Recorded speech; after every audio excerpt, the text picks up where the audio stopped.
to No Brainer MMA.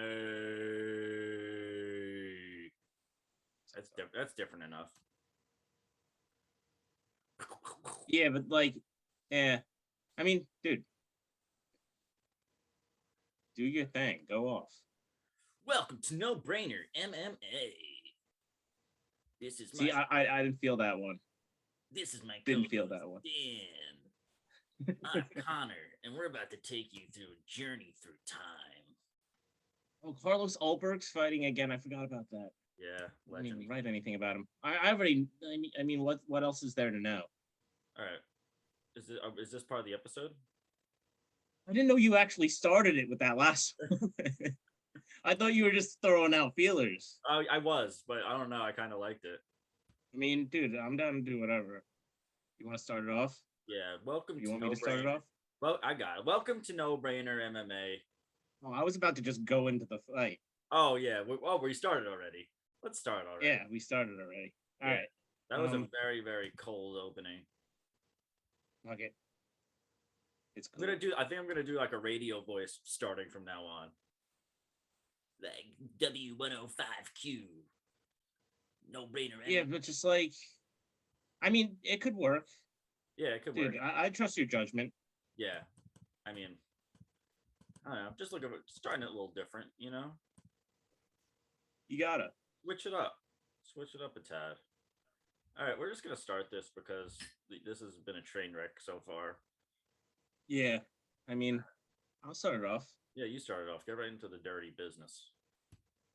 Yeah, we got Jeremiah Wells against Mike Matheta. Yeah. He goes by Blood Diamond though. Like that's his name. I mean, I think that's pretty sick. Yeah, he goes. And the UFC has him as Blood Diamond. Yeah. On the website. Pretty dope. I'm gonna get right into it. Get into it. Jeremiah Wells versus Blood Diamond, really known as Mike Matheta. He doesn't really want to get known. I don't think he likes his last name. Yeah. Just saying. That's just my theory. I don't think it's not hardcore enough, you know. Yeah. Yeah, this fight's gonna be like pretty explosive, I think. Yeah, I think so. I don't know about you, but Mike Matheta has an okay reach and whatnot, but he's got that kickboxing background. Like, and Jeremiah Wells has just ridiculous power himself. Look at his last fight against Warley Alves. That was sick. It's honestly like a pretty tough debut fight for Matheta because Jeremiah Wells is just a killer in there. You know, like he just explodes. So, and like I don't think this is the first fight, so I've definitely not bet on this. But I guess I'm gonna go Jeremiah Wells just because he's just got that explosive power. Neither of them are really too experienced. Jeremiah Wells definitely has more experience, not being 3-0, but he does have that kickboxing background. I don't know. I would stay away from this, but I'm just gonna kind of side Jeremiah Wells for right now. But I would definitely not advise betting. Yeah, I like Jeremiah Wells, 1-0 in the UFC. That was a short notice fight against Warley Alves. TKO'd him in the second round. Fights at Renzo Gracie Philly. And we've seen a lot of good guys come out there recently. Sean Brady, Pat Sabatini. Dawkins. He's got a black belt in under Daniel Gracie himself too. So that's pretty good. Fight similar to those fellow training partners. Very grappling heavy approach, but very strong for 170. Great punching power. And he's really able to use that weight against his opponents too, wears on him. And yeah, Dan, like you said before, his punching power is pretty crazy. And he's taking on Blood Diamond, who's taken this fight. He was supposed to fight 2 weeks ago, got postponed, and then he was supposed to fight Orion Koski in this fight. And actually, Jeremiah Wells is taking this fight on short notice. He's only 3-0, like you said. He's a fellow countryman and teammate to Israel Adesanya. He's a former Glory kickboxer with a 51-12 pro record. He has some very unorthodox kickboxing. I watched it. It's not technical. It's more awkward, but he's got some serious power to like the strikes that he puts out there. Not really too many combos either. He was more like just kind of, I don't know. It was weird to see a kickboxer. Like he was very awkward. But yeah, the power kind of made up for it. Wells really impressed me in that debut, though. Solid competition, and just had his way with Warley Alves, which was pretty awesome. Very well-rounded game he showed off. I'm going to agree with you. I'm going to go with Jeremiah Wells, but there's a lot of question marks. You never know, especially to a guy. He's not like on the in MMA. He's very green, but he's got over 75 pro kickboxing fights, so that should make up for it. But then again, like, it's not like he was super. You even said it, he's not super technical. No, he's not. He's not. But those leg kicks that he was throwing in that fight, unreal. Yeah, he had some power in those leg kicks. Yeah. So we're curious, I'm curious to see what he does. Yeah, same here. That's going to be a fun one to watch. But yeah, I don't know if I would bet on it. If anything, I would bet the underdog. I think it's already at like a pretty sizable favorite for Jeremiah Wells. He's looking at like a minus 230. Yeah. All right. So we're both agreeing. We're both going to go with Jeremiah Wells in this first one. We're going to move right into the next one, which is Douglas Sylvia de Andrade versus Sergey Nazarov. And I'm going to start with Douglas. 3-2 in his last 5. Pretty overlooked at bantamweight. Not because he's not good, just because it's a pretty packed out weight class at the moment. With his last 2 losses coming from Lerone Murphy and Peter Yan. So he's fighting very tough competition. And during that, and over his last 5, he's beat Marlon, Vera, and Renan Barao. So he's still beating top guys. Very well-rounded fighter, background in BJJ and boxing, but mostly a stand-up fighter. 21 of his 27 wins coming by finish, 20 of them by KO TKO.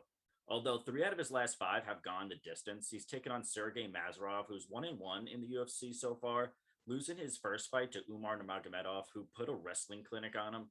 Bounced back very good with a wrestling clinic for himself over Khalid Tafa. He's fought some pretty good competition, being from M1, like Mazvar Evloev, Josh Reddinghouse. I expect Nazarov to come out there and try to close the distance to avoid Andrade's hands, especially early on. De Silva's takedown defense isn't bad, but Nazarov is pretty relentless with those takedowns. I think he was going to be able to get this fight to the ground, and I'm going to go with Nazarov in this second fight of the night. Yeah, I'm gonna go with him too. What's it called? Silva de Andrade, like you said, fought some of the best bantamweights ever. Back to back, Peter Yan and Renan Barao. Renan Barao was obviously over the hill by then. Yeah, far over. But like the his last fight, he did look good. He got that knockout in the first round. But his last like really era in 2018. So, and it's been 4 years, you know? Right. Yeah, it's been. So that's honestly a decent amount of time. Lerone Murphy, I like Lerone Murphy a lot, but we saw him in his last fight. He didn't have a good first round, at least. So I just don't know how I would rank Douglas Silva de Andrade. I'm just not too. Like, I wouldn't be confident at all betting on him. And then you got Morozov here. I know he got absolutely destroyed by Umar Nurmagomedov, but that's going to happen. There's levels. But that was last year. He looked good in July against Khalid Tafa. He's coming from M1. They obviously breed some great talent over there. I just think he's able to get it done against Silva de Andrade pretty one-sidedly. 30-27s. Yeah, you think so? Yeah. I'm kind of seeing the same thing, but I wouldn't count out Douglas de Andrade. I'm going to look at the odds real quick right now. Morozov's like a minus 200 favorite. Minus 200, yeah. Already. Jeez. I think that's about right. Yeah, I guess so. Like, I would say Morozov wins at least like 2 times out of 3. That's fair. 66%. All right, so we're going to agree on the second fight. We're going to go with Sergey Nazarov. And you care if I take this next one too, Dan? Go ahead. They got all the Bobby and fucking Izzy have all their homies fighting on the card. Their sparring partners are in here, which is, I like to see that. The next fight's Jacob Malkoun versus AJ Dobson. Jacob Malkoun 1-1 inside the UFC, only a 5-1 record, losing brutally in his debut without landing a punch on Phil Hawes, then bounced back in a big way against Abdul Razak Al-Hassan, where he ended the fight with over 11 minutes of control time. One of the biggest claims to fame, though, is that he's sparring partners with Bobby Knuckles himself. Definitely more of a boxer, but really showed off his ground game in his last fight, which is I think his ground game's maybe the best part of his game. Yeah, it's looking very well. And he's definitely more well-rounded fighter than I originally thought when he had that first fight. I was like, oh, okay, he's kind of like a one-sided guy, whatever. You can't really stop the takedowns, but he really showed that he is a well-rounded guy. Taking on AJ Dobson, coming off a Contender Series win, and just like an absolute dominant performance. Only 6-0 record, similar records, but he's finished 5 of those 6 with all 5 finishes ending in the first round. Malkoun, on the other hand, takes his time, more even-headed approach, probably a little better cardio. He's seen the third round more times than Dobson.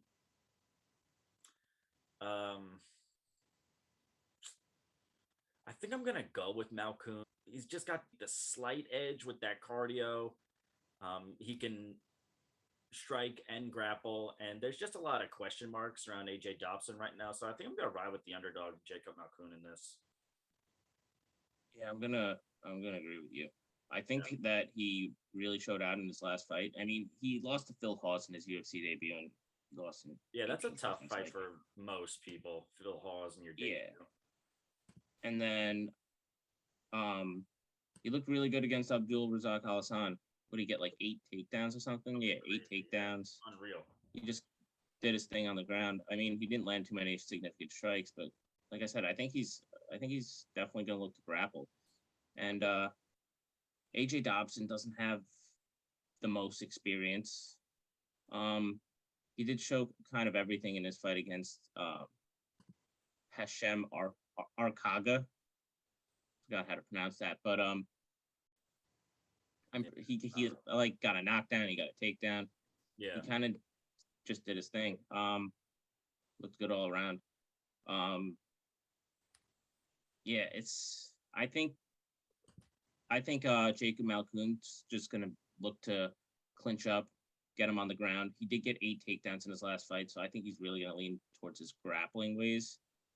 He's still young; he's only 26. Dobson's a little older, but yeah, I just feel more confident. I feel way more confident in Jacob Malkoun because I think Dobson's just gonna get taken down 4, 5, 6 times. Yeah, I think he's definitely more of the one-sided guy out of the two. But we'll see how he holds up. You never know. He could stop the takedowns and keep it on the feet and be a menace. So that's why the odds are about even, Yeah, it's very similar to that Jeremiah Wells Blood Diamond fight, in my opinion. Yeah. A little bit more wrestling oriented, but like I think it's very similar. 100%. There's a lot of question marks with these guys that are coming into the UFC undefeated, but very green. Only 6 fights.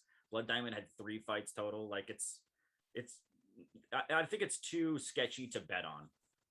Yeah, way too sketchy. And what'd you say the odds were? I think Malkoun's it's plus 100, minus 120, something like that. Yeah, you're right. All right, so we're actually going to agree on this underdog, Jacob Malkoun, sparring partners with Bobby Knuckles himself. And we're going to move right to the next one, which is Carlos Ulberg versus Fabio Charon. Yeah, I'm excited for this one, honestly. I love Carlos Ulberg. Yeah, he just gassed in his fight against Kennedy Nzechukwu. No, I don't think it was a gas. I just think it was he clipped him. He just clipped him. He did. He was tired though. Like he slowed down because he hit Nzechukwu so much in the first round. Yeah, he was beating he was honestly beating his ass. I think it was just. It was. I don't think he gassed as in like he mismanaged his cardio type deal. He landed 146 strikes in like 7 minutes. You're gonna gas out, Yeah, but dude, I think he could have gone the third. I think he could have gone the third and still put up like another 50 strikes. Like he just got clipped. He was walking forward and the Chukwu was against the cage and he just landed one fucking punch and that was it. That's all it needed. That's all he needed was one punch. Yeah, He put on but a like Oberg. either way, I think it's definitely more of a. It was definitely more of like it was more flukish than like For the sure. sign of what's to come. For sure. Very fluky. And I'll just be quick with this. Fabio Charon he's not been doing so hot in his last couple fights. Say the least, dude. Yeah, I mean, this guy, I feel like they just keep giving this guy fucking tough matchups.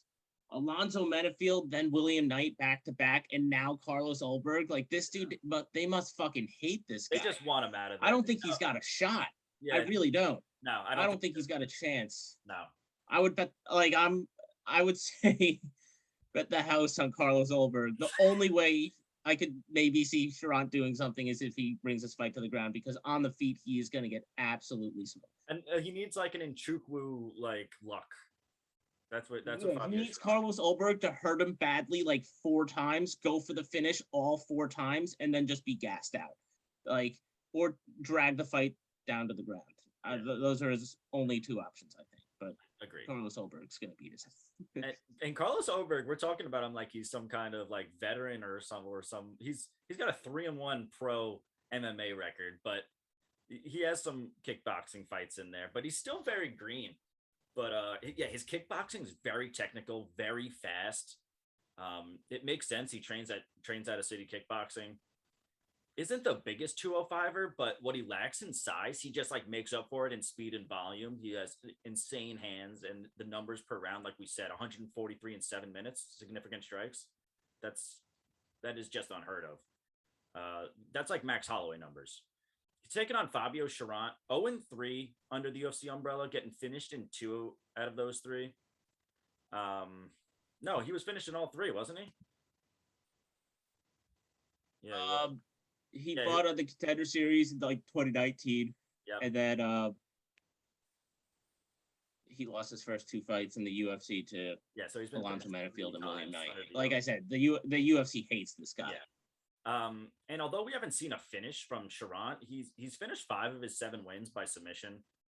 But on the feet, he just looks slow and not confident and doesn't look like he belongs. And for being a grappler, he hasn't recorded a takedown yet in those 3 fights. I'm confident in saying that Ulberg is going to get the win here. Yeah. And honestly, this is probably the best bet out of the 4, I would say. And it's actually looking decent, -190 for Carlos Ulberg. Love it. I love that too, honestly. I'm all for that. And we're both gonna ride with the City Kickboxing trainee, Carlos Ulberg. And we're going to move right into the next one, which is Alexander Hernandez versus Renato Moicano. And do you want this one, Dan? You want me to take it? No, you can take it. We'll just go. Alex Hernandez, 3-2 in his last 5, coming off a pretty well teed up matchup over Mike Breeden, where he got the KO in the first minute and 30 seconds. Had a lot of hype when he first joined the UFC, was pretty immature as well, but Cowboy Cerrone derailed that hype train pretty quick. And since then, he's never been a fan of him since. Yeah, me either, dude. He's looking at... I mean, I respect it, but like, yeah, he's kind of a dick, bro. Yeah, he was a total dick. And since that Cerrone beatdown, he's won and lost every other fight. But he does look like he's putting the pieces back together a little bit. I think he's matured a little bit too. He's got a brown belt in BJJ. Doesn't really use his grappling at all, though. Just gets lost in his hands. Taking on Renato Moicano, who's 2-3 in his last 5. But his credit, he fought Rafael Fiziev, Korean Zombie, and Jose Aldo in those 3 losses. And he has looked a lot better since moving up in weight from 145 to 155, and has since gone 2-1. Moicano is funky on the feet, unorthodox, but he gets all like these weird angled punches, and it really works out for him. He's got a plus 1.6 striking differential, 2 takedowns per fight at 60% accuracy and 78% takedown defense. in my opinion, I think Moicano and Alex Hernandez don't belong in the same sentence. I'm going Renato Moicano in this for sure. I'm gonna agree. Have we disagreed yet? I don't think we No, have. I don't think we have, dude. Badass. Yeah, and I think this is an underdog pick, if I'm not mistaken. No, he's the favorite. Well, yeah, he should be the favorite, honestly. Minus 170, still good money. That's great. Yeah. Alexander Hernandez, I'm not a fucking fan of this guy. Yeah. So what's it called? I'm not gonna fucking use any of my hate on the guy against him, but I am picking against him. Moicano most recently fought Jai Herbert, where he got the win. I think I had Herbert in that fight, if I'm not mistaken. He lost to Rafael Fiziev before that, but there's nothing.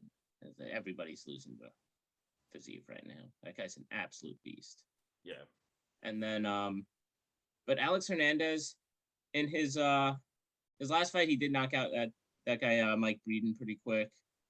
But before that, Thiago Moises kind of just beat him up on the feet. Yeah, he did. And Moises, like recently, we've seen him get better on the feet, but he's not known for that. He's known for more of a grappling heavy fight style. Yeah. Just pieced him up. Didn't even take him down once. I don't think he shot for a takedown. Oh no, he shot for one takedown, didn't land it, but still. Yeah. He got pieced. Yeah, it's just like I don't feel very comfortable about Hernandez anywhere. I do like his explosiveness, but I think that's all I would really put in his favor in this fight. I think Moicano's going to be able to take him down probably at least 2 or 3 times. And I don't really see Hernandez taking him down. He hasn't recorded a takedown in years. I think, yeah, his last takedown was in like 2018. Yeah. So, I mean, he'll clinch. He'll definitely look to be clinching and whatnot. But for sure, I'm going to take Moicano. I think that's good money too. Yeah, I'm a big fan of Moicano, and he's constantly overlooked. And 155 is such a better weight class for him. He was a big dude to start out with, tall. Yeah. And I think he was really killing himself to make featherweight. And now that he's not, he's just, he's looked reborn. I love to see it. Dankness. We're picking Renato Moicano in this one. Pretty confident. Really like him. We're going to move right to the next one. And I think I'm going to take this one if you don't mind again too, Dan. Ronnie Lawrence. Yeah, go ahead. Versus Manny Martinez. I'm a huge Ronnie Lawrence fan too. I'm going to start off by saying that Merab Davishvili has some serious competition for best wrestler in bantamweight division. And Ricky Simone. They both better watch out, because Ronnie Lawrence is 2-0 so far in the UFC. He's averaged 10.8 takedowns per fight over those 2 fights at 76% accuracy. Has yet to be taken down. He did have some trouble in his last time out against Trevin Jones,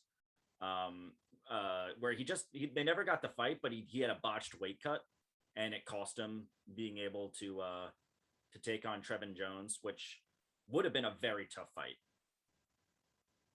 Trevin Jones is no joke, and that would have been his toughest test to date.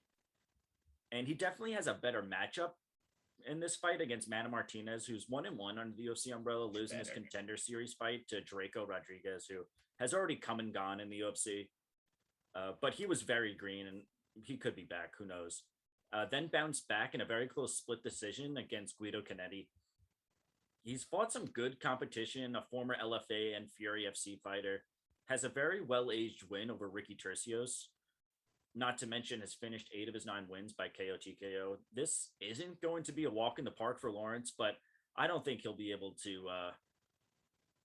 I don't think that Manny Martinez is going to be able to stop the train of Ronnie Lawrence takedowns. So I'm going to go with Ronnie Lawrence in this one. So am I. I think he's just going to take him down a lot. But Manny Martinez is no joke. Seriously, he's in that last fight. I like him. I just think Ronnie Lawrence by decision all day. Like, yeah, Ronnie, dude, he's an animal, an absolute animal, and I would love to see a him versus Merab one day down the line. That would be absolute cool. Scrambles and it would be just like a ball, like like a tornado going around the canvas. Just an absolute just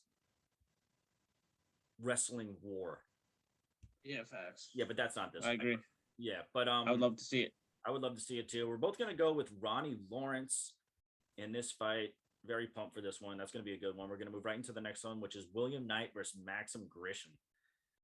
Another good one. This fight, this card is just top to bottom with huge names. Yeah, absolutely, definitely. Right, yeah, Grisham. I'll start off with Grisham. Yeah. He fought Marcin Tybura, which I honestly forgot about in 2020. Yeah, that was his first fight. Yeah, that was. Since then, he's obviously dropped weight classes. Most recently, he lost to Dustin Jacoby, but I like Dustin Jacoby a lot. Dude, he's a killer. Stud kickboxer. Have fun beating him. Yeah. Yeah, Dustin Jacoby's a fucking stud. No way around that. But what's it called? Grisham hasn't been both of these guys aren't like the highest paced fighters, you know what I'm saying? That's like fair. They especially William Knight. William Knight's he's a big boy, you know? So he can't throw that much volume, but he's got some serious power. Hell yeah. Yeah, he knocked out Fabio Charon, but he has been able to go the distance. Yeah, his cardio holds up for a big muscle head like him. Because he doesn't use that much volume at once. He spaces out his output. Smart. His like energy output. He's honestly pretty smart. He's got I really like his fight IQ. I mean, he knows if he fucking goes all out, he is done by like 8 minutes in. You know? Halfway through the second round, he's gonna be like, oh shit. So I think he's able to just space out his cardio and kind of just take the fight as it goes. I think he could end up taking Grisham down at one point. He's just a super powerful guy.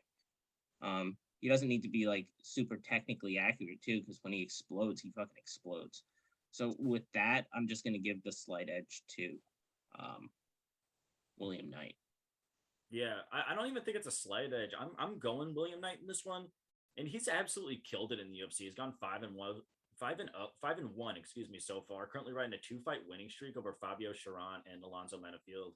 He's got great Muay Thai, good cardio for a 205er, plus 0.8 striking differential, 65% accuracy, and 2 takedowns to go along with it at 47% accuracy. Very well rounded. Does have trouble stopping the takedowns overall, but nevertheless, he's been stellar since joining the UFC. Taking on Maxim Grisham, who's 1-2 so far.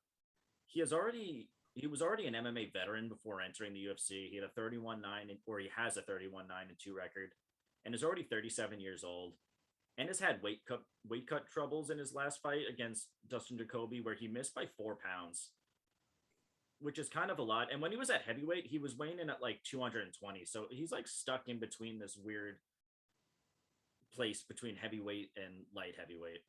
And I think, honestly, for a guy like that, 37 and still missing weight, it's probably a deeper problem than just that. I think this fight's going to stay on the feet for the most part, but I just give Knight the slight edge wherever the fight goes. Yeah, I like William Knight a lot. I just don't think I don't think he's the champ type material, but he'll be ranked, I think. Yeah, you never know. Yeah, he's just like, what is he, 5'10"? He's like a short. He's a short guy for. He's a short king. Light heavyweight. He's a short king. Yeah, but I like him a lot. He's actually the underdog in this. He's a plus 150 underdog. So I was gonna say I think he's solid money as an underdog. Yeah, for sure. I don't like what I've seen from Maxim Grisham. I honestly don't know why he's the favorite in this. I really couldn't tell you. Yeah, I mean, I think he's technically better than William Knight. That's probably why. Yeah, I don't even know. And everybody looks at William Knight like he's gonna gas the fuck out. Yeah, they just look at him and they Watch the fights. He's killing it. All right, so we're both agreeing. We're both going to go up the underdog. Yeah, I think he's solid money underdog. Yeah, solid money and William Knight. And we're going to move right into the next one, which is Alex Perez versus Matt Schnell. And that's you. Is that me? Oh, cool. Alex Perez, 3-2 in his last 5. Those 2 losses coming from Davison Figueiredo and Joe Benavidez. Hasn't fought since November of 2020, but still, he's only 29 years old. He's got a plus 1.5 striking differential, 47% accuracy, 2.9 takedowns per fight, 45% accuracy, and 87% takedown defense. He's got some sick leg kicks, probably the strongest leg kicks at 125. He was able to stop Jussier Formija via TKO from leg kicks, which you just never see. Also has some pretty slick submission game to top it off. He's going to be taking on Matt Schnell, who's 3-1-1, lost to Rogerian Bontarin in his last time out, but turned into a no contest because of failed drug tests from Bontarin. Wins mostly by sub, but he's very well rounded. He's got a black belt in karate, purple belt in BJJ, even striking differential, only 37% accuracy, 50% takedown defense. Another one. It was kind of like open and shut case for me. I'm going to go with Alex Perez.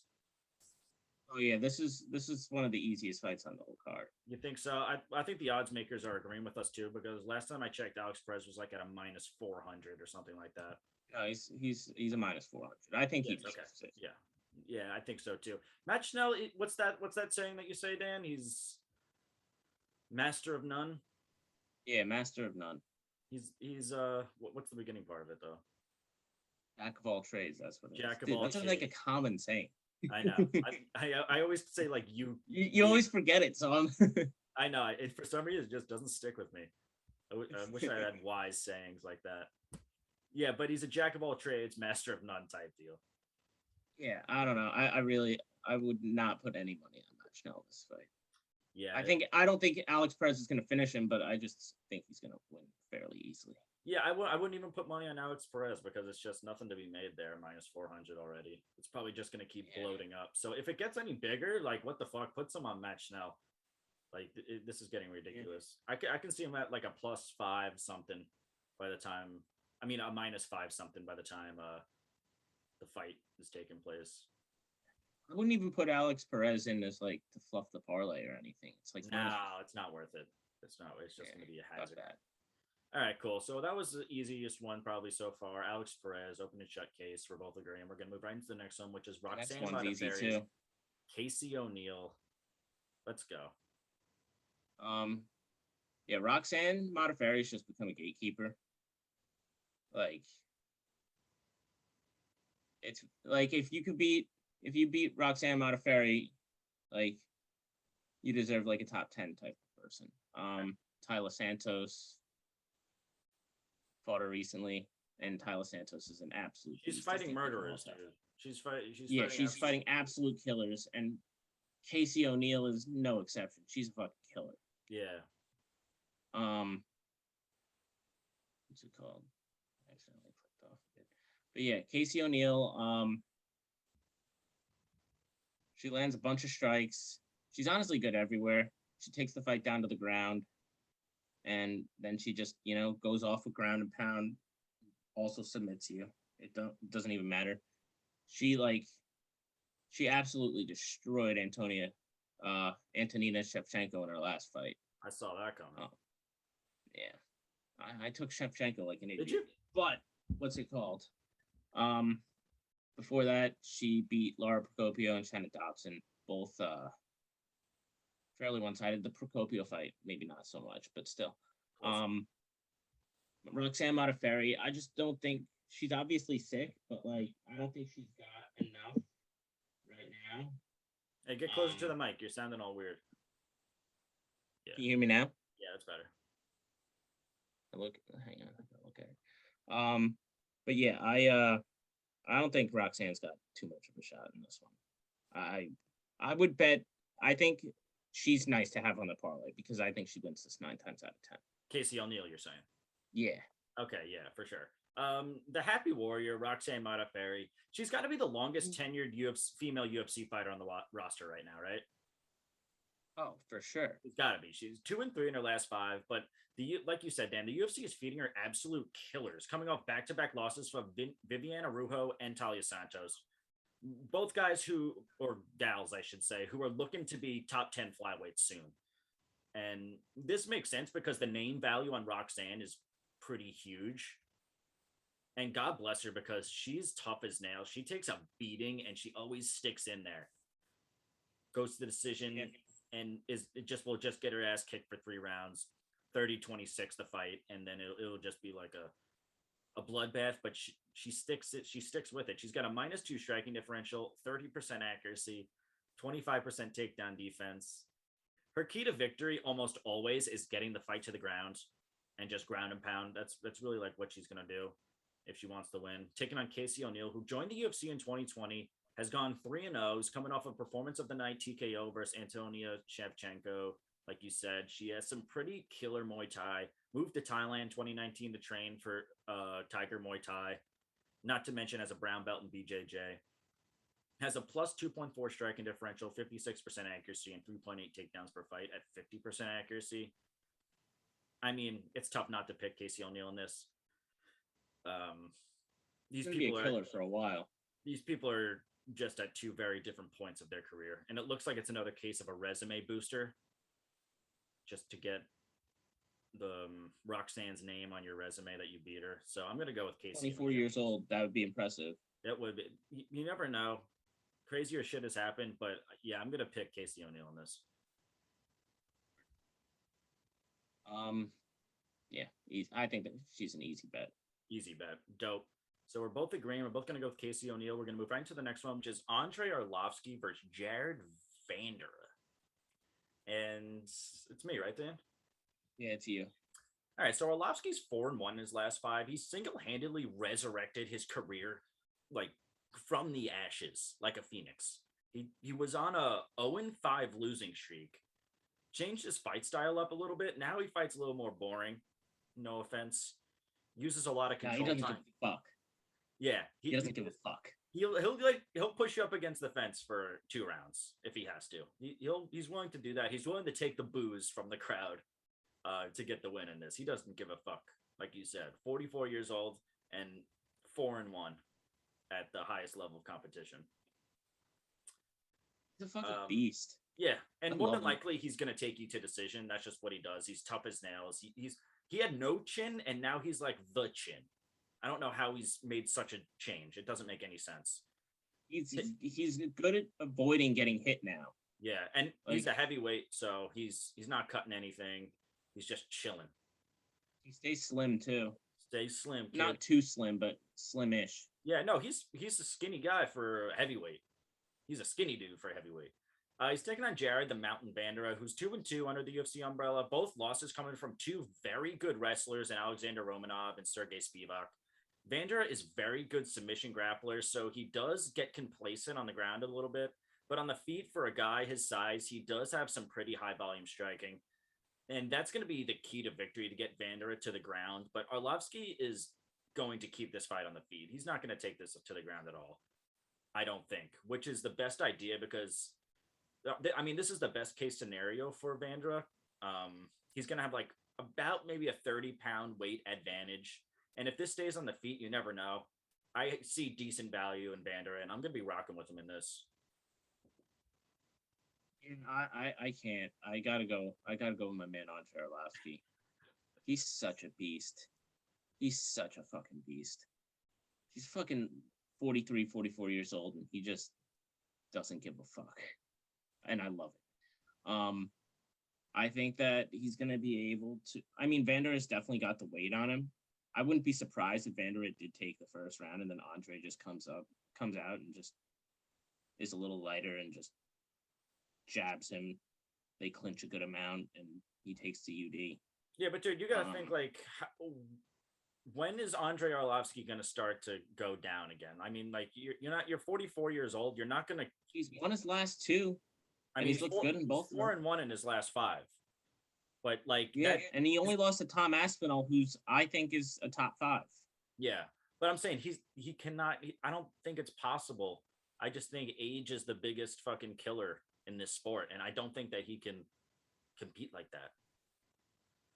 for too much longer. Yeah, He might I get a mean, couple more wins. I might be wrong, but I think he's going to start to go down soon. I think he's got a couple more wins. I think he's gonna be smart when he not. I mean, He he's is. still 40, No, 43 and fighting, but I think he's gonna be smart when he. his fight retires. IQ He's gonna- is one of the best in the game at this point. Yeah, I mean, the guy's got over 50 fights, all against absolute killers. I mean, the For the odds most making are part. saying it's pretty close right now. We're looking at a minus 170 for Andrei Arlovski. I think it is a close fight. I like Arlovski in this fight, man. I think that he's gonna 29-28 his decision. All right. Well, I'm glad we at least disagreed on one of these because it was starting to get a little funky. We're going to disagree on the first one of the night in the main prelim fight. Dan's going to go with Andrei Arlovski. I'm going to go with Jared Vandermeer, and we're going to move right into the next one, which is Nasrat Hack Press versus Bobby Green. Big, bad Bobby Green fight week. There's nothing like it, Dan. 3-2 in his last 5, but in my opinion, I don't go on a lot of rants, but I think every time Bobby Green's name is brought up, I like to go on a little rant for my guy. 3-2 in his last 5, but in my opinion, he's on a 6-fight winning streak, and I don't care. No one can tell me any different. He beat Fiziev and he beat Moises. Those he lost technically to the judges, but watch those fights. It's if you have more than 2 brain cells in your brain, you'll tell me that Bobby Green won both of those fights. And like I've said before, blind bankers don't get robbed as much as Mean Green Bobby Green, who I don't know. The judges just don't like him. 2 terrible robberies, and you can just blame that. Guess who was the judge on both of those fights, Dan? Sal D'Amato, the worst judge possibly of all time. I saw a tweet this weekend that it said Sal D'Amato is the judges to Steve Mazzagatti. Like, I don't know what the wording was, but they compared Steve Mazzagatti to Sal D'Amato. What's it called? Get closer. He was the one that had Sean Strickland losing, right? Yes, you are correct. Yeah. You are correct. He is that was so bad because I was kind of pissed because the fight wasn't the best. It was fun.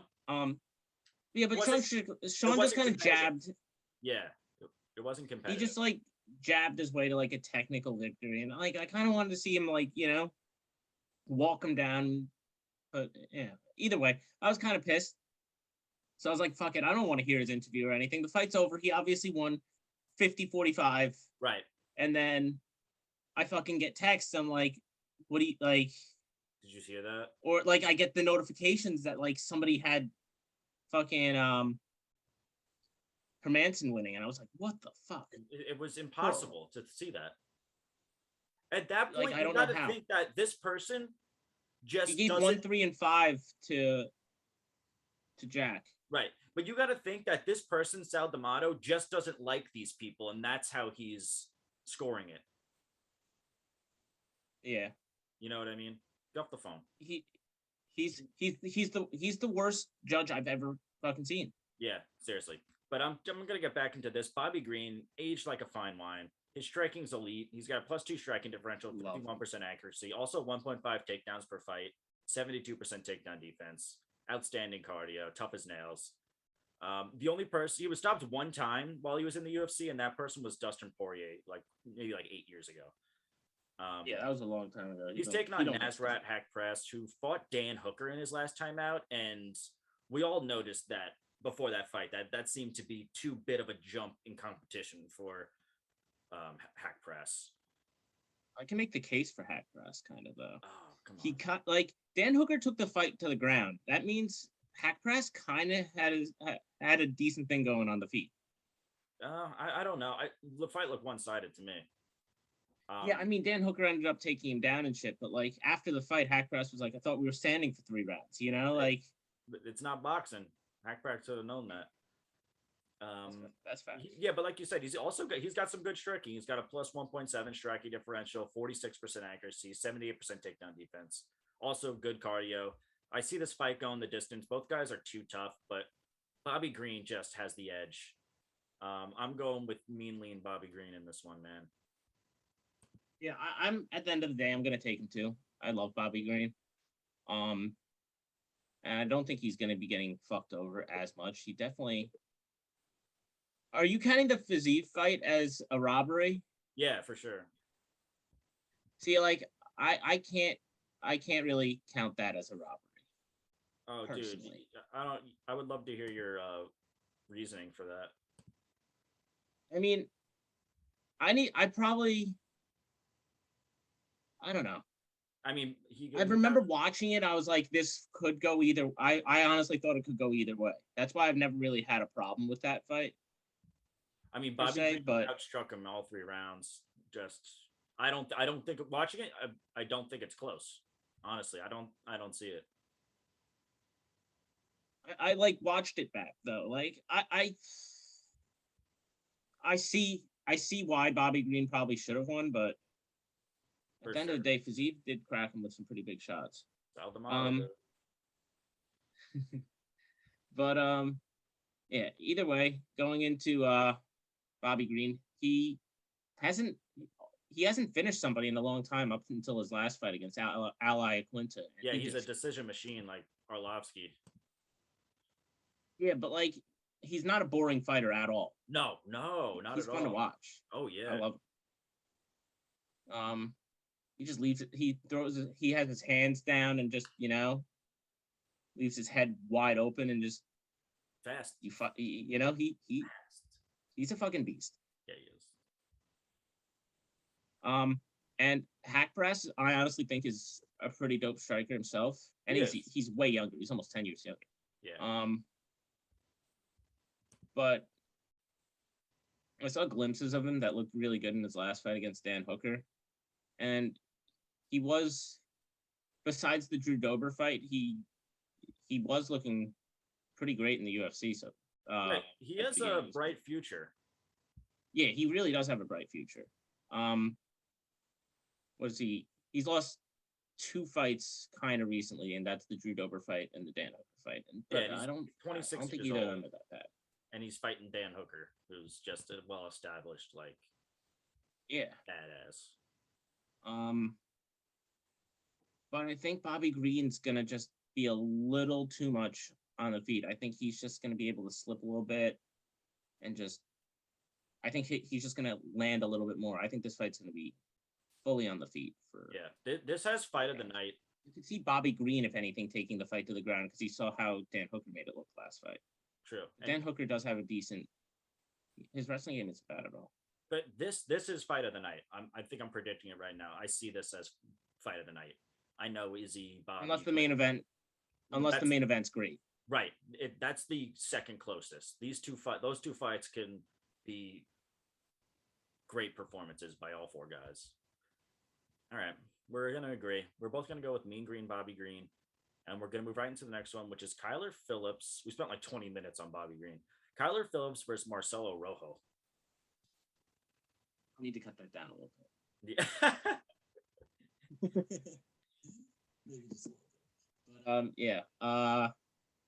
Marcelo Rojo, he fought Charles Jourdain in his last fight.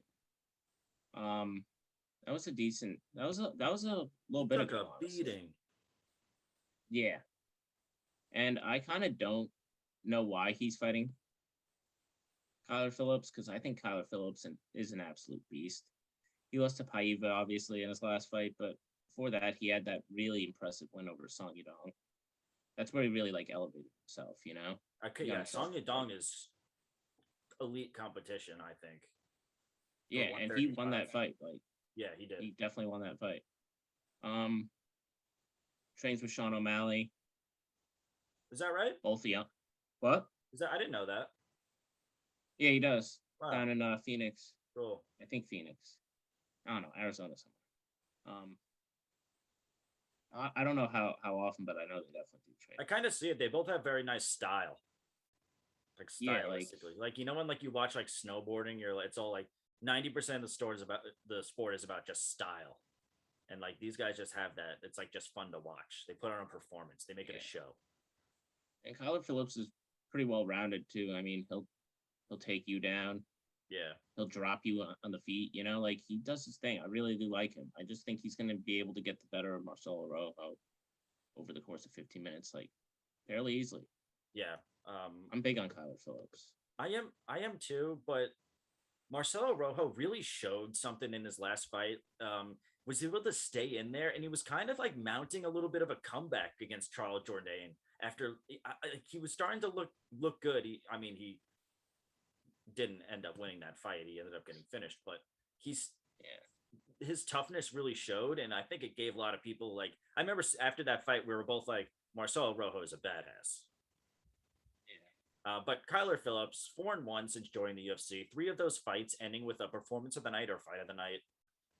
Very fun fight style to watch. It kind of makes sense that he fights with Sean O'Malley now that I know that. Throws caution to the wind, relentless, moves forward. More than likely will put on a clinic, but he has a +2 striking differential, 3 takedowns per fight at 55% accuracy to go along with it. He's taken on Marcelo Rojo, lost his debut. It was a short notice fight at a higher weight class. He did take a beating, but he showed that he deserved another shot. I wanted to see him with a real camp at his true weight class. He's fun to watch because he either goes out there, looks for the finish, or gets finished. 15 of his 16 wins have ended by finish, and 5 of his 7 losses have ended by finish. So I think an under bet would be smart, or bet the finish would be smart. But overall, I think Kyler Phillips' bet is even smarter. Just not a good matchup for Rojo. I could be wrong.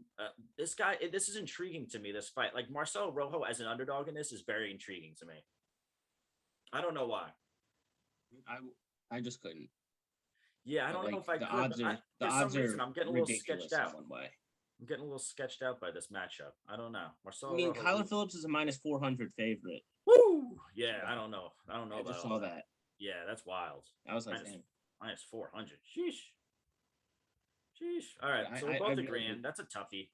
We're both going to go with Kyler Phillips in that. We're going to move right into the next one, which is Jared Cannonier versus Derek Brunson. I'm fucking excited. I'm so excited for this one, too. Jared Cannonier, 4-1 in his last 5.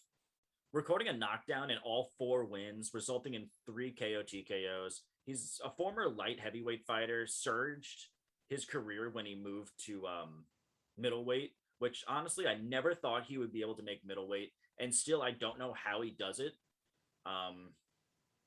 He goes from looking all like emaciated, like a cancer patient at weigh-ins, to like ballooning back up on fight day. It's pretty crazy.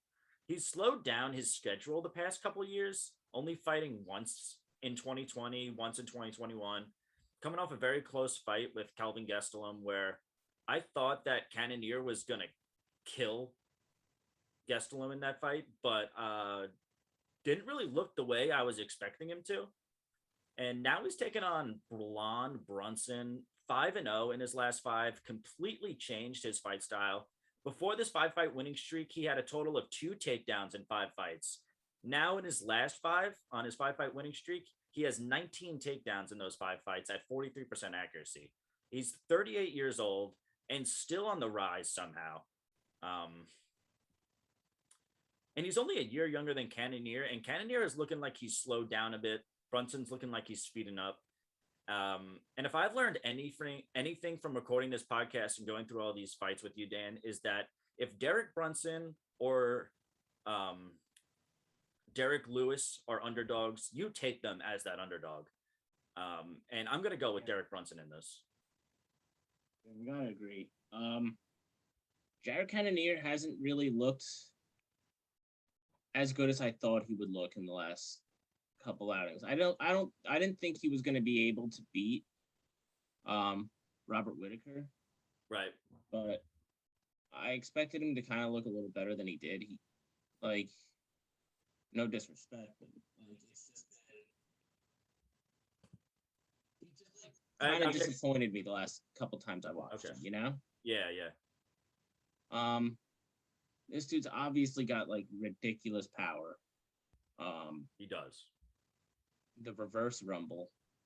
But at the end of the day, this Derek Brunson, he just kind of the reverse rumble. What? I like that. The reverse rumble? No, I didn't make that up. I've definitely seen it somewhere. Oh, that's fucking funny, dude. I like that. He's literally the reverse rumble.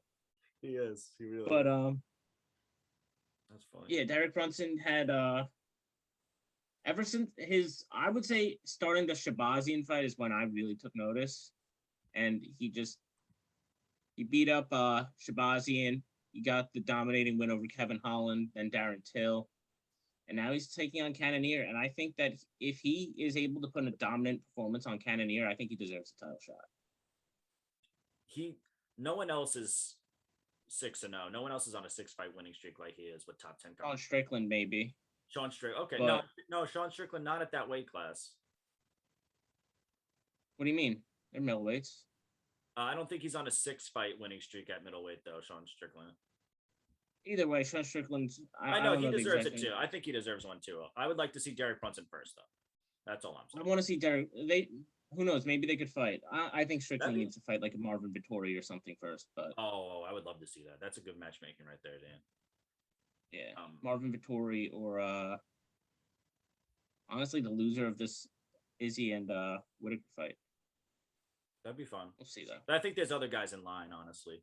But yeah. But anyway, I think this new Derek Brunson that's been able to he's just been super aggressive with his wrestling and just saying like, I'm gonna take you down. You might rock me, because he's been rocked in a good amount of his fights recently. He was rocked in the Kevin Holland fight. He was rocked in the Darren Till fight too. Was he rocked in the Darren Till fight? Okay, I don't really. Yeah, I think Darren Till stung him with the left hand. Okay. Jared Cannonier, he's definitely got to watch the knockout on that, but Derek Brunson, I think plus 150 is fair. I think I might throw a little bit on Brunson. I am worried about the knockout though, because if Cannonier clips him, he's out. Man, but you know what? If Derek Brunson is able to get it in close in that first round, and like Jared Cannonier does not have the best gas tank. If he's able to wear on that gas tank low, this is Derek Brunson's fight all day long. And I still think Cannonier could open up the third round and still have enough power to. You think so? Knock out Brunson, yeah, for sure. Brunson just like wears on his guys though. Every second is like grueling. He's putting his entire weight on top of him. It's like in that Darren Till fight when he in the second round when he got like over 3 minutes of control time. Darren Till just looked like a different fighter in that third round. He kind of tapped out.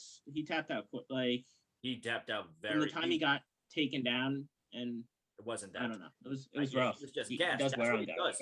So he just gasses people out, and I love it.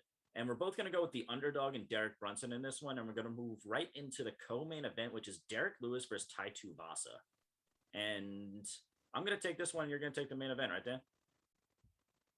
Take both. Main event of the evening. You could take both. It don't matter. I took the last one. You can take it. Tai Tuivasa, he's on a 4-fight winning streak, all KOs, and 3 of those in the very first round. Maybe the best immune system in the entire UFC.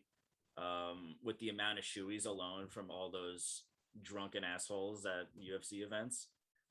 Very good striker, not just power, but overall technique. Very fundamentally sound, which makes sense when you find out that he's fought at a Tiger Muay Thai and AKA, and has fought at the pro level in boxing, kickboxing, and MMA, the trifecta of striking. He's taken on Derek Lewis. If you haven't heard already, he can hit people like very hard. And like Tuivasa is 4-1 in his last 5, and people forget that he's got a very boring win over the champ Francis Ngannou, which could be the biggest flop fight after all the hype leading up to it of all time. Just one of the worst fights you'll ever watch. Lewis definitely has the experience and the high level of competition, but Tuivasa has the better striking fundamentally, I think. But I think this is a little too fast of a move for Tuivasa. Derek Lewis, in my opinion, is a top 3 heavyweight right now. Besides Francis, I think he's got the heaviest hands in the UFC. So I'm going to go with the Black Beast in this one. Yeah, I'm going to take him too. I think that the UFC is trying to make a superstar out of Tai Tuivasa, which rightfully they should. The guy's he's an animal. Fucking man. And he's very similar to Derek Lewis in a way. They're both like just looking to go in there and knock you the fuck out, right? Which is super cool. But this fight, like, it's honestly a pretty sketchy fight because I think both guys would have like a 30% chance, 35% chance of knocking each other out. Both guys have a solid chance. Derek Lewis probably has a higher chance just because of how powerful he is. Tuivasa's going to be faster, but it doesn't really matter. Yeah, when you fight Derek Lewis, all he needs is one punch. Derek Lewis has fought a lot of people faster. Curtis Blades is faster, way faster. Dawkins, way faster. Yeah, oh my God, yeah. And he beats the crap out of him. Yeah, like he might be in some boring fights every now and then when the other guy when he doesn't really connect, which has happened multiple times. He was on a decision streak for a little bit, or he had a couple of decisions here and there. But yeah, either way, I think Derek Lewis is going to be able to land the bigger shots. And if it goes to a decision, I think Derek Lewis will take it probably from there. So yeah. Either way, I'm riding with Derek Lewis, but I'm probably not. Yeah, I like Derek Lewis in this one. I don't know. I thought the odds would be a little different. We're looking at Derek Lewis, and he's the favorite, minus 170. It's looking like at this point. Anywhere between a minus 170 and a minus. That's super reasonable. Yeah, I honestly thought it'd be closer. The way people I don't know. I see a lot of people betting on Tuivasa just because of his name value right now is huge. But I see Derek Lewis taking this fight. Yeah, probably. All right, cool. More than likely. Actually, likely. Likely. Very likely. Not more than likely, just likely. We're both going to go with Derek Lewis, and we're going to move right into the main event. Israel Adesanya versus Robert Whittaker 2. And we'll take it away, Dan.